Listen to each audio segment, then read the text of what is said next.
great punishment will come to Muslims at the hands of the Jews.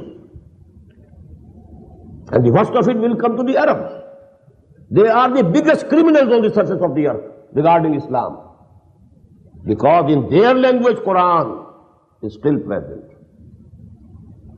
We have to learn a language to understand Quran. And it's their own language.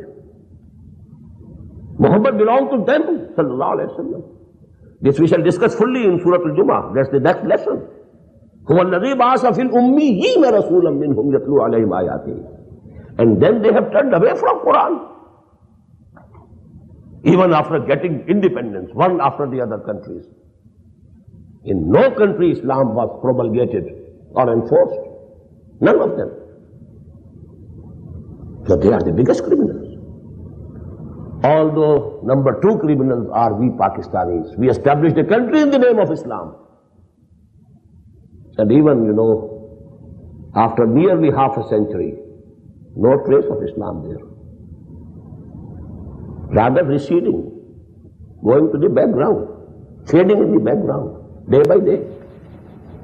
So turmoil is going to come.